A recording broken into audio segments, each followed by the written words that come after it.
ಅಮೃತ ಸಾರ ಗುರುಗಳ ಕರುಣದಿಂದ ಪನಿತು ಪೇಳುವೆ ಪರಮ ಭಗವದ್ಭಕ್ತರಿದನಾದರದಿ ಕೇಳುವುದು. ಕಡು ಕರುಣೆ ನೀನೆಂದರಿದು ಹೇರೊಡಲ ನಮಿಸುವೆ ನಿನ್ನಡಿಗೆ ಬೆಂಬಿಡದೆ ಪಾಲಿಸು ಪರಮ ಕರುಣ ಸಿಂಧು ಎಂದೆಂದು. ನಡುವೆ ಬರುತ್ತೆಪ್ಪ ವಿಘ್ನವ ತಡೆದು ಭಗವನ್ ನಾಮ ಕೀರ್ತನೆ ನುಡಿದು ನುಡಿಸೆನ್ನಿಂದ ಪ್ರತಿ ದಿವಸದಲ್ಲಿ.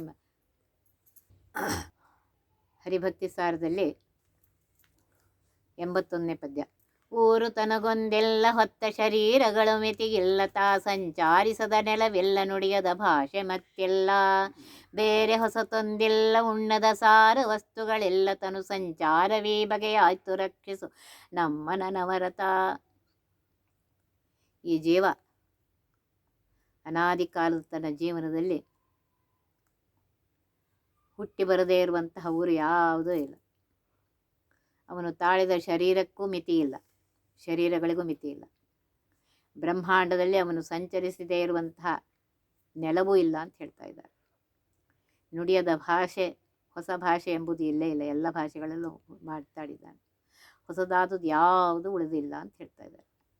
ತಿನ್ನದ ಸಾರು ವಸ್ತುಗಳೂ ಇಲ್ಲ, ಸಾರ ವಸ್ತುಗಳೂ ಇಲ್ಲ. ಈ ರೀತಿಯಾಗಿ ಹುಟ್ಟು ಸಾವುಗಳ ರೂಪವಾಗಿರುವಂತಹ ದೇಹ ಸಂಚಾರ ಈ ಥರನಾಗಿ ನಡೀತಾ ಇದೆ. ಪರಮಾತ್ಮ ನೀನು ನಮ್ಮನ್ನು ರಕ್ಷಿಸು ಅಂತ ಹೇಳಿ ಬೇಡ್ಕೊತಾ ಇದ್ದಾರೆ. ಯಾವಾಗಲೂ ರಕ್ಷಿಸಪ್ಪ ಅಂತ. ಈ ಜೀವನ ಸಂಸಾರ ಅನಾದಿಯಿಂದ ಇರುವಂಥದ್ದು. ಹುಟ್ಟು ಸಾವುಗಳ ರೂಪವಾದ ಸಂಸಾರ ಕ್ರಿಯೆ ನಡೆಯುತ್ತಲೇ ಇರುತ್ತದೆ.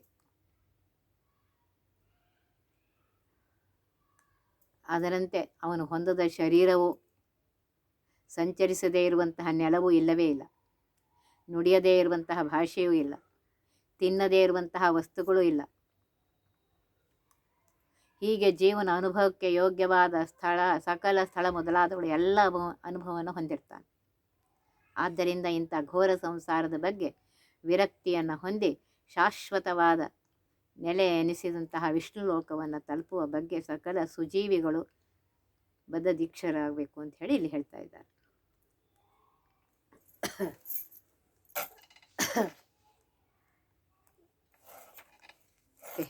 ಹೇಳ್ತಾ ಇದ್ದಾರೆ ಒಂದು ಪದ್ಯದಲ್ಲಿ ದಾಸರು, ದಾಸನಾಗೋ ಭವ ಪಾಶನೀಗೋ ವಿಶೇಷನಾಗೋ ಏಸು ಕಾಯಂಗಳ ಕಳೆದು 84 ಲಕ್ಷ ಜೀವರಾಶಿಯನ್ನು ದಾಟಿ ಬಂದ ಈ ಶರೀರ ತಾನಲ್ಲ, ಅದು ತನ್ನದಲ್ಲ, ಆಶೆ ಸ್ಥಿರವಲ್ಲ, ಆಶೆ ತರವಲ್ಲ, ಸ್ಥಿರವಲ್ಲ, ಮುಂದೆ ಬಾಹುದಲ್ಲ. ಒಂದಲ್ಲ ಎರಡಲ್ಲ 84 ಲಕ್ಷ ಯೋನಿಗಳಲ್ಲಿ ಹುಟ್ಟಿ ಬಂದಿದೆಯಾ. ಆದ್ದರಿಂದ ಅದರ ಮೇಲೆ ಆಶೆ ಮಾಡಿಟ್ಕೊಂಡು ಮುಂದೆ ಇದೇ ಮಾನವ ಶರೀರ ಬರುತ್ತೆ ಅಂತಲೂ ಏನಿಲ್ಲ. ಆದ್ದರಿಂದಲೇ ಹೇಳ್ತಾ ಇದ್ದಾರೆ,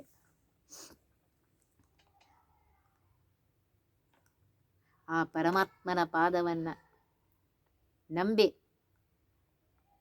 ಆ ಪರಮಾತ್ಮನನ್ನು ಭಕ್ತಿಯಿಂದ ಭಜಿಸಿದಾಗಲೇ ನಿನಗೆ ಈ ಸಂಸಾರದಿಂದ ಮುಕ್ತಿ ಆಗುತ್ತೆ. ಅಲ್ಲಿಯವರೆಗೂ ಮುಕ್ತಿ ಆಗೋದಿಲ್ಲ ಅಂತ ಹೇಳ್ತಾ ಇದ್ದಾರೆ. ಆದ್ದರಿಂದ ಇಲ್ಲಿ ಹೇಳ್ತಾ ಇದ್ದಾರೆ, ಈ ಸಂಸಾರದಿಂದ ಹೊರಗೆ ಬರಬೇಕು ಅಂತಂದರೆ ಆ ಪರಮಾತ್ಮನನ್ನು ನೆನೆಸ್ಬೇಕು. ಒಂದಲ್ಲ ಎರಡಲ್ಲ, ಅನಂತ ಶರೀರಗಳನ್ನು ತೆಗೆದುಕೊಂಡು ಬಂದಿದ್ದೇನೆ, ಅನಂತ ನೆಲದಲ್ಲಿ ಇದ್ದೇನೆ, ಅನಂತ ಭಾಷೆಗಳಾಗಿವೆ, ಯಾವುದು ಹೊಸದಲ್ಲಪ್ಪ. ಏನೇನೋ ಯಾವ ಯಾವ ಜನ್ಮದಲ್ಲಿ ಏನೇನೋ ತಿನ್ನಬೇಕೋ ತಿಂದಿದ್ದೇನೆ. ಪರಮಾತ್ಮ ಈ ರೀತಿಯಾಗಿ ಇದಾಗ್ತಾ ಇದೆ, ನೀನೇ ರಕ್ಷಿಸಪ್ಪ ಅಂತ ಹೇಳಿ ಹೇಳ್ತಾ ಇದ್ದಾರೆ.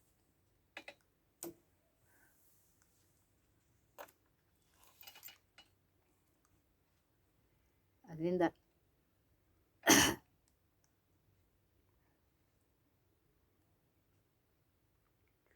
ಹೊಟ್ಟೆಗೋಸ್ಕರ ಮಾಡಬಾರದು ಕರ್ಮಗಳನ್ನೆಲ್ಲ ಮಾಡಿ, ಇದು ಹೇಳ್ತಾ ಇದ್ದಾರೆ, ಹೊಟ್ಟೆಗೋಸ್ಕರ ಮಾಡಬಾರದು, ಉದರ ಪೋಷಣೆಗಾಗಿ ಗರ್ವದಿಂದ ಚಲಿಸಿದೆ, ಹಿರಿಯರನ್ನು ನಿಂದಿಸಿದೆ, ಹೊಟ್ಟೆಗೋಸ್ಕರ ಕೇರಿ ಕೇರಿ ಚಲಿಸಿದೆ, ಕಾಲಗೆಜ್ಜೆ ಕಟ್ಟಿ ಲಕ್ಷ್ಮೀ ಲೋಲನಾಗಿರುವಂತಹ ಪರಮಾತ್ಮನ ಗುಣಗಳನ್ನು ಪೊಗಳದೆ ಸುಮ್ಮನೆ ಕುಣಿದೆ. ಸಜ್ಜನರ ಕಾಲಿಗೆ ಬೀಳದೆ ವೇದಶಾಸ್ತ್ರಗಳನ್ನು ಸಂತೋಷದಿಂದ ಓದದೆ,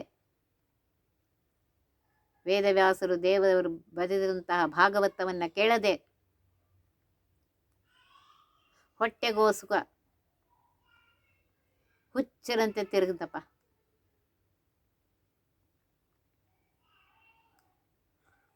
ಸರಿಯಾಗಿ ನೇಮದಿ ಉಪವಾಸ, ಆ ಮಹಾ ಏಕಾದಶಿ ಕಾಮಜನಕನಿಗೆ ನಿನಗೆ ನೀನರ್ಪಿಸದೆ ಬರಿದೆ ಹೇಳ್ತಾ ಇದ್ದಾರೆ.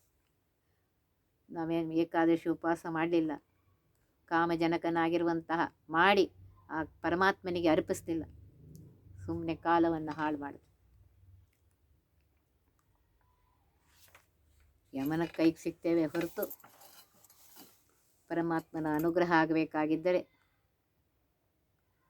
ಭೋಗಿ ಶಯನನಾಗಿರುವಂತಹ ಪರಮಾತ್ಮನ ಪಾದದಲ್ಲಿ ಭಕ್ತಿಯಿಂದ ಭಜಿಸಿದಾಗಲೇ,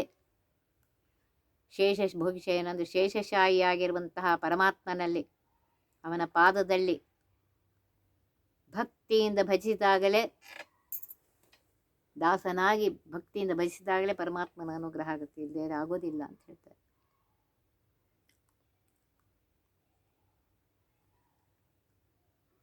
ಆದ್ದರಿಂದ ಯಾವಾಗಲೂ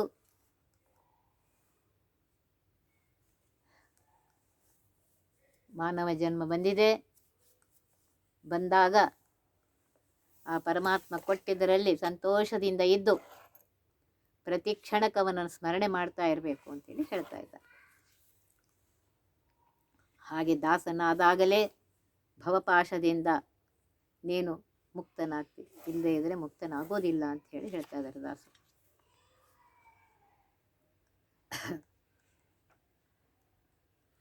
ನೇಮದಿಂದ ಇಲ್ಲಿ ಹೇಳ್ತಾ ಇದ್ದಾರೆ ನೋಡಿ, ನೇಮದಿಂದ ಉಪವಾಸ, ಮಹಾ ಏಕಾಶಿ ಉಪವಾಸ ಮಾಡಬೇಕು, ಮಾಡಿ ಅದನ್ನು ಕಾಮಜನಕನಾಗಿರುವಂತಹ ಪರಮಾತ್ಮನಿಗೆ ಅರ್ಪಿಸಬೇಕು. ವೇದವ್ಯಾಸರು ದೇವರು ಬರೆದಿರುವಂತಹ ಭಾಗವತವನ್ನು ಭಕ್ತಿಯಿಂದ ಕೇಳಬೇಕು. ವೇದಶಾಸ್ತ್ರಗಳನ್ನು ಮೋದದಿಂದ ಓದಬೇಕು. ಅದನ್ನು ಬಿಟ್ಟು ಹೊಟ್ಟೆಗೋಸ್ಕರ ಗರ್ವದಿಂದ ಮಾಡಬಾರ್ದು ಕರ್ಮಗಳನ್ನ ಮಾಡಿದೆಯಲ್ಲ, ಹಾಗೆ ಮಾಡಬೇಡ ಅಂತ ಹೇಳ್ತಾರೆ. ಒಂದು ಹೊಟ್ಟೆಗೋಸ್ಕರ ಮನೆಗೆ ತಿರ್ತೀವಿ, ಹಾಗೆ ಮಾಡಬೇಡ. ಭೋಗಿ ಶಯನ ಪಾದರಾಗದಿ ಭಜಿಸದೆ ಕಾಗಿ ನೆಲೆಯಾದಿ ಕೇಶನ ದಾಸ.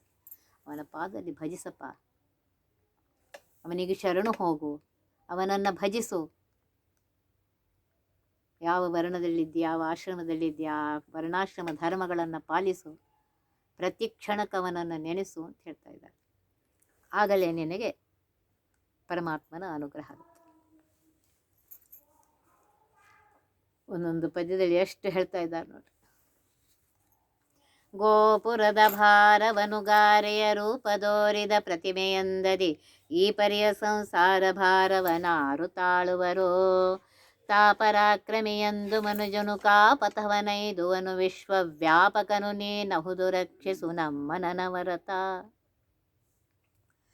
ಗೋಪುರದ ಭಾರವನ್ನು ಹೊರುವ ಗಾರೆ ರೂಪದಿಂದ, ಗಾರೆಯಿಂದ ಯಾವುದು ಗೋಪುರದ ಭಾರವನ್ನು ಹೊರುತ್ತದೆಯೋ ಆ ಹೊರುವ ಗಾರೆಯಿಂದ ರೂಪುಗೊಳ್ಳುವಂತಹ ಪ್ರತಿಮೆಯಂತೆ ಈ ರೀತಿಯಾದ ಸಂಸಾರದ ಭಾರವನ್ನು ಯಾರು ತಾನೇ ಧರಿಸಿಯಾರಪ್ಪ. ತಾನು ಪರಾಕ್ರಮಿ ಎಂದು ಅಹಂಕಾರ ಪಡುವ ಮನುಷ್ಯ ಕೆಟ್ಟ ಹಾದಿಯಲ್ಲಿ ಹೋಗ್ತಾನೆ. ವಿಶ್ವವ್ಯಾಪಕನಾಗಿರುವಂತಹ ಪರಮಾತ್ಮನೇ ಸರ್ವೋತ್ತಮನಾಗಿದ್ದಾನೆ. ಅಂತಹ ಪರಮಾತ್ಮ ನೀನು ನಮ್ಮನ್ನು ರಕ್ಷಿಸು ಅಂತ ಹೇಳಿ ಬೇಡ್ಕೊಳ್ತಾರೆ. ಗೋಪುರದ ಭಾರವನ್ನು ಯಾವುದು ಹೊರತೆ? ಕಟ್ಟಡ ಹೊರತು. ಅಂತಹದ ಕಟ್ಟಡದ ಗೋಪುರಗಳಲ್ಲಿ ಪ್ರತಿಮೆಗಳನ್ನು ಕೆತ್ತುತ್ತಾರೆ. ಪ್ರತಿಮೆಗೆ ಆಧಾರವಾಗಿ ಗೋಪುರವನ್ನು ಹೊರುವ ಗೋಡೆ ಇರುತ್ತೆ. ಆದರೆ ಜೀವನು ಹೊತ್ತಿರುವ ಈ ಸಂಸಾರದ ಭಾರವನ್ನು ಹೊರುವನು ಪರಮಾತ್ಮನೇ, ಸಾಕ್ಷಾತ್ ಪರಮಾತ್ಮನೇ ಆಗಿರುವುದರಿಂದ ಅವನಿಗೆ ಮೊರೆ ಹೊಕ್ಕು ಉದ್ಧಾರ ಮಾಡಪ್ಪ ಅಂತ ಅವನಿಗೆ ಪ್ರಾರ್ಥನೆ ಮಾಡಬೇಕು. ಅದನ್ನೇ ಈ ಪದ್ಯದಲ್ಲಿ ಹೇಳ್ತಾ ಇದ್ದಾರೆ.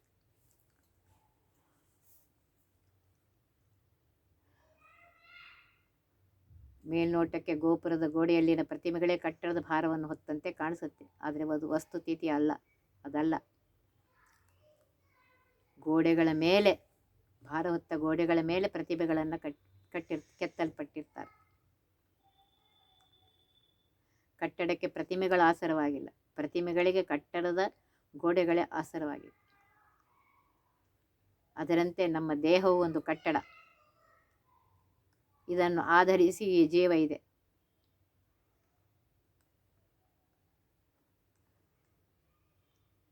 ಮುಖ್ಯವಾಗಿ ಇದಕ್ಕೆ ಆಧಾರವಾಗಿರುವನು ಪರಮಾತ್ಮನೇ. ಆ ಪರಮಾತ್ಮನ ಆಧಾರ ತಪ್ಪಿದಾಗ ಈ ದೇಹ ಬಿದ್ದೋಗುತ್ತೆ. ಆದ್ದರಿಂದ ದೇಹ ನನ್ನದು ಅಂತ ಭ್ರಾಂತಿಗೊಳಗಾಗದೆ ಪರಮಾತ್ಮ ಕೊಟ್ಟಿದ್ದರಲ್ಲಿ ಸಂತೋಷದಿಂದ ಇದ್ದು ಯಾವಾಗಲೂ ಅವನನ್ನು ಸ್ಮರಣೆ ಮಾಡುವುದೇ ಒಳ್ಳೆಯ ದಾರಿ ಅಂತ ಹೇಳ್ತಾರೆ. ಕಾಪಥ ಅಂದರೆ ದುರ್ಮಾರ್ಗ. ಆ ತಪ್ಪು ದಾರಿಯನ್ನು ಬಿಡು, ಪರಮಾತ್ಮನ ಮರಿಬೇಡ, ಪರಮಾತ್ಮನ ಸ್ಮರಣೆ ಮಾಡ್ತಾ ಇರು ಅಂತ ಹೇಳ್ತಾರೆ.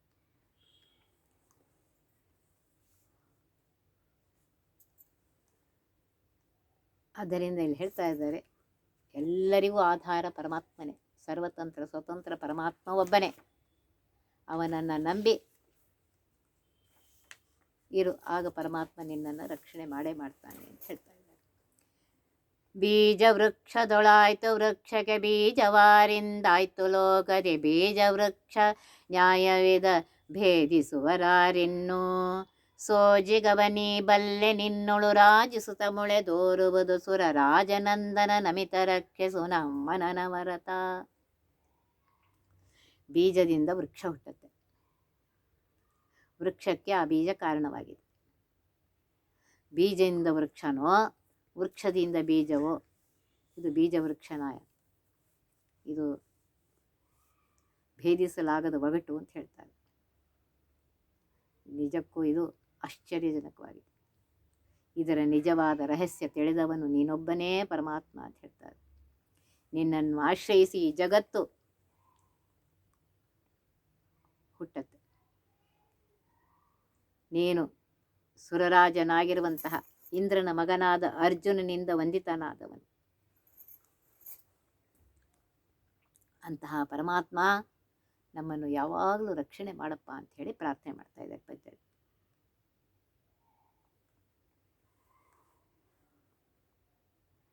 ಇಲ್ಲಿ ಹೇಳ್ತಾ ಇದ್ದಾರೆ, ಬೀಜವೃಕ್ಷ ನ್ಯಾಯದಂತೆ ಈ ಜಗತ್ತಿನ ರಹಸ್ಯ ಮೇಲ್ನೋಟಕ್ಕೆ ಹೊಡೆಯಲಾಗದ ಒಗಟು ಅಂತ ಅನಿಸುತ್ತೆ. ಆದರೆ ನಿಜಕ್ಕೂ ಅದು ಹಾಗಲ್ಲ. ನಿಜಕ್ಕೂ ಇದಕ್ಕೆ ಕಾರಣ ಪುರುಷ ಸಾಕ್ಷಾತ್ ಪರಮಾತ್ಮ ಅನ್ನೋದನ್ನು ಈ ಪದ್ಯದಲ್ಲಿ ಹೇಳ್ತಾ ಇದ್ದಾರೆ. ಬೀಜವೃಕ್ಷನಾಯ ಇದು ತುಂಬ ಪ್ರಸಿದ್ಧವಾದಂತಹ ಶಬ್ದ. ಬೀಜದಿಂದ ವೃಕ್ಷಗಳು ಹುಟ್ಟುತ್ತೆ, ಮತ್ತು ಆ ವೃಕ್ಷಗಳಿಂದ ಬೀಜಗಳು ಸಿಕ್ಕತ್ತೆ. ಆಗ ಗೊಂದಲ ಉಂಟಾಗತ್ತೆ. ಬೀಜದಿಂದ ವೃಕ್ಷವೋ, ಬೀಜಕ್ಕೆ ವೃಕ್ಷ ಕಾರಣವೋ, ವೃಕ್ಷಕ್ಕೆ ಬೀಜ ಕಾರಣವೋ. ಆದ್ದರಿಂದ ಇಲ್ಲಿ ಹೇಳ್ತಾ ಇದ್ದಾರೆ,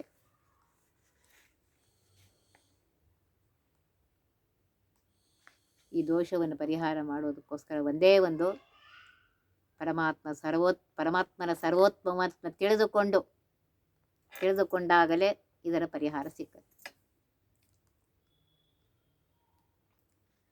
ಬೀಜವೃಕ್ಷನಾಯ ಮೇಲ್ನೋಟಕ್ಕೆ ಅನ್ಯೋನ್ಯಾಶ್ರಯ ಅಂತ ಅನಿಸುತ್ತೆ, ಅಥವಾ ಅನವಸ್ಥ ಅನಿಸಿದರು ಮೂಲತಃ ಅವಳಿಗೆ ಮುಖ್ಯ ಕಾರಣನಾದನು ಸಾಕ್ಷಾತ್ ಪರಮಾತ್ಮ.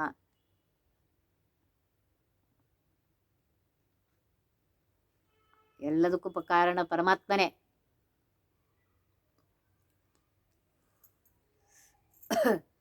ಅದರಿಂದ ಇಲ್ಲಿ ಹೇಳ್ತಾ ಇದ್ದಾರೆ, ಪರಮಾತ್ಮ ಎಲ್ಲದರಲ್ಲಿಯೂ ಇದ್ದಾನೆ.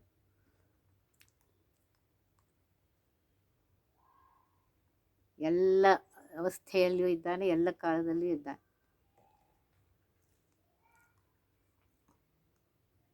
ಬೀಜವೃಕ್ಷನಾಯ ಹೀಗೆ ಅಗೋಚರವಾಗಿದ್ದರೂ ಮುಖ್ಯ ಕಾರಣನಾಗಿರುವಂತಹ ಪರಮಾತ್ಮನ ಮಹಿಮೆಯನ್ನು ತಿಳಿಸುವ, ಮಹಾಮಹಿಮೆಯನ್ನು ತಿಳಿಸುವ ಸಾಧನವಾಗಿದೆ ಅಂತ ಹೇಳ್ತಾರೆ.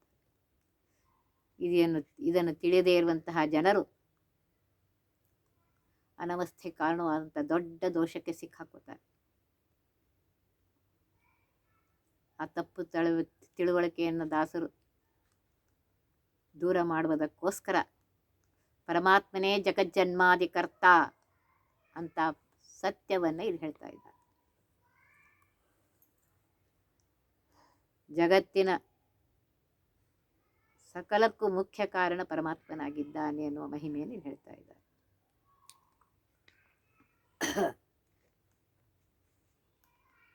ಆದ್ದರಿಂದ ದೇವರಿಂದ ಜಗತ್ತೋ, ಜಗತ್ತಿಂದ ದೇವರೋ ಎಂದ ಗೊಂದಲಕ್ಕೊಳಗಾಗದೆ ಜಗತ್ತು, ಜಡ, ಚೇತನ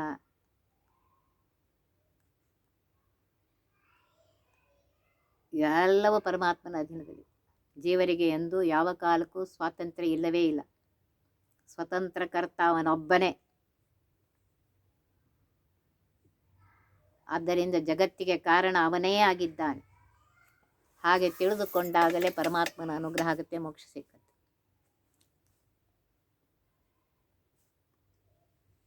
ಹಿರಣ್ಯಕಶಿಪು ಬರುತ್ತೆ ಪುರಾಣದಲ್ಲಿ.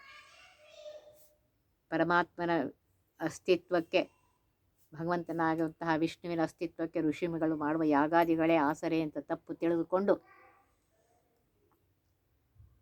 ಆ ಋಷಿಗಳನ್ನು ನಾಶ ಮಾಡುವ ಮೂಲಕ ಋಷಿಗಳು ಹೋದರೆ ವಿಷ್ಣುನು ಹೋಗ್ತಾನೆ ಅಂತ ತಿಳ್ಕೊತಾರೆ. ಆದ್ದರಿಂದ ಇಂತಹ ತಪ್ಪು ತಿಳುವಳಿಕೆಗೆ ಇದು ಉದಾಹರಣೆಯಾಗಿದೆ. ಅದರ ಫಲವಾಗಿ ಅವನೆಷ್ಟು ದುರಂತವನ್ನು ಕಂಡಿದ್ದಾನೆ ಅಂತ ಗೊತ್ತಿದೆ. ಆದ್ದರಿಂದ ಹರಿ ಸರ್ವೋತ್ತಮ, ವಾಯು ಜೀವೋತ್ತಮ ಅದನ್ನು ಸರಿಯಾಗಿ ತಿಳಿದುಕೊಂಡು ಬದುಕಿದಾಗಲೇ ನಾವು ಸದ್ಗತಿಯನ್ನು ಹೊತ್ತೇವೆ. ಇಲ್ಲದೇ ಇದ್ದರೆ ಆಗೋದಿಲ್ಲ. ಅದನ್ನೇ ಈ ಪದ್ಯದಲ್ಲಿ ಹೇಳ್ತಾ ಇದ್ದಾರೆ. ತೊಗಲು ಗೊಂಬೆಗಳಂತೆ 4 ಬಗೆಯ ನಿರ್ಮಾಣದಲ್ಲಿ ದರುಳು ನೆಗಳದಿ ಚೌಷಷ್ಟಿ ಲಕ್ಷಣ ಜಾತಿ ಧರ್ಮದಲೇ ಬಗೆ ಬಗೆಯ ನಾಮಾಂಕಿತದ ಜೀವಿಗಳದೆಲ್ಲವೂ ನಿನ್ನ ನಾಮದಿ ಜಗಕ್ಕೆ ತೋರುತ್ಯಹವು ರಕ್ಷಿಸು ನಮ್ಮನವರತ. ಪರಮಾತ್ಮನ ಸೃಷ್ಟಿ ಹೇಗಿದೆ ಅಂದರೆ ತೊಗಲು ಗೊಂಬೆಗಳ ನಿರ್ಮಾಣದಂತೆ 4 ತೆರವಾಗಿದೆ ಅಂತ, 4 ಬಗೆಯಾಗಿದೆ. ಈ ನಿರ್ಮಾಣ ಮತ್ತೆ ಪುನಃ ವಿಭಾಗಗೊಂಡು 64 ಬಗೆಯ ಜಾತಿ ಧರ್ಮಗಳಾಗುತ್ತಂತೆ. 4 ಬಗೆ 64 ಬಗೆ ಆಗುತ್ತೆ. ಅಂತಹ ಜಾತಿ ಧರ್ಮಗಳಿಗೂ ಸಹ ಅನೇಕ ನಾಮಗಳಿವೆ. ಇಂತಹ ಜೀವಿಗಳು ಪ್ರಪಂಚದಲ್ಲಿ ನಿನ್ನ ಹೆಸರಿನಿಂದಲೇ ಬಂದಿದ್ದಾರಪ್ಪ. ಇಂತಹ ಪರಮಾತ್ಮ ನಮ್ಮನ್ನು ಯಾವಾಗ ರಕ್ಷಿಸು ಅಂತ ಹೇಳಿ ಹೇಳ್ತಾ ಇದ್ದಾರೆ. ಈ ಪದ್ಯದಲ್ಲಿ ಈ ಜೀವ ದೇಹವನ್ನು ಪಡೆದು ಹುಟ್ಟಿ ಬರುವ ಅನೇಕ ಬಗೆಯನ್ನು ಈ ಪದ್ಯದಲ್ಲಿ ತಿಳಿಸ್ತಾ ಇದ್ದಾರೆ. ತೊಗಲು ಗೊಂಬೆಗಳಂತೆ ಜೀವನು ಬಗೆ ಬಗೆಯ ದೇಹಗಳನ್ನು ಹೊಂದುತ್ತಾನೆ.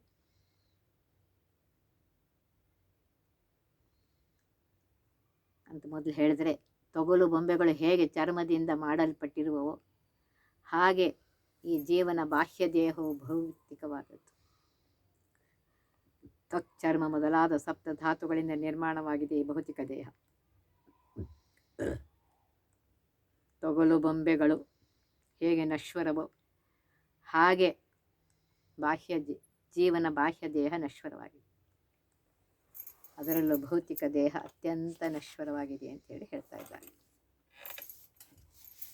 ಇಲ್ಲಿ 4 ಬಗೆಯ ದೇಹಗಳು ಎಂದರೆ 4 ವರ್ಣಗಳು ಅಂತ ಅರ್ಥ ಮಾಡ್ತಾ ಇದ್ದಾರೆ. ಬ್ರಾಹ್ಮಣ, ಕ್ಷತ್ರಿಯ, ವೈಶ್ಯ, ಶೂದ್ರ ಎಂಬ 4 ಬಗೆಯ ದೇಹಗಳು ಸ್ಮೃತಿಗಳಲ್ಲಿ ಪ್ರಸಿದ್ಧವಾಗಿದೆ ಅಂತ ಹೇಳ್ತಾ ಇದ್ದಾರೆ. ಈ ವ್ಯವಸ್ಥೆಯನ್ನು ಪರಮಾತ್ಮನೇ ಮಾಡಿದ್ದಾನೆ. ಅದನ್ನು ಭಗವದ್ಗೀತೆಯಲ್ಲಿ ಹೇಳಿದ್ದಾನೆ ಪರಮಾತ್ಮ. ಚಾತುರ್ವರ್ಣ್ಯಂ ಮಯಾ ಸೃಷ್ಟ್ಯಂ ಗುಣಕರ್ಮ ವಿಭಾಗಶಃ ಅಂತೇಳಿ. ಮತ್ತು ಸ್ವರೂಪ ದೇಹ, ಲಿಂಗ ದೇಹ, ಅನಿರುದ್ಧ ದೇಹ, ಸ್ಥೂಲ ದೇಹ ಎಂಬುದಾಗಿ ಮತ್ತೊಂದು ರೀತಿಯಲ್ಲೂ 4 ಬಗೆಯ ದೇಹಗಳು ಈ ಜೀವನ ಒಳಗಿದೆ. ಚೌಷಷ್ಠಿ ಅಂದರೆ ಚತುಷ್ಷಷ್ಠಿ ಅಂದರೆ 64 ಅರ್ಥ. ಮುಖ್ಯವಾಗಿ ವರ್ಣಗಳು 4 ಬಗೆಯಾದರೂ ಪರಸ್ಪರ ಸಾಂಕರ್ಯದಿಂದ ಒಟ್ಟು 44 ಬಗೆಯ ಜಾತಿಗಳಾಗುತ್ತೆ ಅಂತ ಹೇಳ್ತಾ ಇದ್ದಾರೆ. ಈ ಜಾತಿಗಳು ಸಹ ಅನುಲೋಮ ಪ್ರತಿಲೋಮ ಎಂಬುದಾಗಿ 2 ಬಗೆ. ಇದರೆಲ್ಲ ವಿಚಾರವನ್ನು ಮಹಾಭಾರತದ ಅನುಶಾಸನ ಪರ್ವದಲ್ಲಿ ವಿವರಣೆ ಮಾಡಿದ್ದಾರೆ. ಹೀಗೆ 64 ಬಗೆಯ ಜಾತಿಗಳಲ್ಲಿ ಹುಟ್ಟಿ ಬರುವ ಈ ಜೀವನಿಗೆ ಜಗತ್ತಿನಲ್ಲಿ ಏನೇ ಇದ್ದರೂ ಸಹ ಅದು ಮೂಲತಃ ಪರಮಾತ್ಮನ ಅಧೀನಕ್ಕೆ ಒಳಪಟ್ಟಿದೆ. ಈ ಜಗತ್ತಿನಲ್ಲಿ ಪರಮಾತ್ಮನ ಅಧೀನಕ್ಕೆ ಇಲ್ಲದೇ ಇರುವಂತಹ ವಸ್ತು ಇಲ್ಲವೇ ಇಲ್ಲ ಎಂದು ಯಾವ ಕಾಲಕ್ಕೂ ಇಲ್ಲ. ಸರ್ವವೂ ಅವನ ಅಧೀನದಲ್ಲಿ. ಈಶಾವಾಸ್ಯಮಿದಂ ಸರ್ವಂ, ಪರಮಾತ್ಮ ಹೇಳಿದ ಎಲ್ಲವೂ ಅವನ ಅಧೀನದಲ್ಲಿದೆ, ಪರಮಾತ್ಮನಿದೆ. ಹೀಗೆ ಪರಮಾತ್ಮ ಸರ್ವಸ್ವಾಮಿಯಾಗಿರುವುದರಿಂದ ಆ ಪರಮಾತ್ಮನೇ ಸರ್ವರನ್ನು ರಕ್ಷಿಸಲು ಸಮರ್ಥನಾಗಿದ್ದಾನೆ, ಸರ್ವರನ್ನು ಸದಾ ರಕ್ಷಿಸಲು ಸಮರ್ಥನಾಗಿದ್ದಾನೆ. ಹಿಂದಿನ ಪದ್ಯದಲ್ಲಿ ಬೀಜವೃಕ್ಷದ ನ್ಯಾಯದಿಂದ ಪರಮಾತ್ಮನೇ ಜಗತ್ತಿಗೆ ಮೂಲ ಕಾರಣ ಅಂತ ಹೇಳಿದ್ದಾರೆ. ಇಲ್ಲಿ ಅಸ್ವತಂತ್ರರಾದ ಜೀವಿಗಳು ತೊಗಲುಗೊಂಬುಗಳಂತೆ ಹೇಳುವ ಮೂಲಕ ಅದನ್ನು ಇನ್ನೂ ಸ್ಪಷ್ಟಪಡಿಸ್ತಾ ಇದ್ದಾರೆ. ಆ ವಿವರಣೆಯನ್ನು ನಾಳಿನ ದಿವಸ ನೋಡೋಣ. ಒತ್ತಿ ಬಹವಿಘ್ನಗಳ ಕಳೆದಪ ಮೃತ್ಯುವಿಗೆ ಮರೆ ಮಾಡಿ ಕಾಲನ ದೂತರಿಗೆ ಭೇಕರವ ಪುಟ್ಟಿಸಿ ಸಕಲ ಸಿದ್ಧಿಗಳ ಒತ್ತಿಗೊಳ್ಳೆ ಶಿವನರು ಹೇಕ್ಷಣ ನೃತ್ಯ ಮಾಡುವರವರ ಮನೆಯೊಳು ನಿತ್ಯ ಮಂಗಳ ಹರಿಕಥಾಮೃತ ಸಾರ ಪಡಿಸುವರ.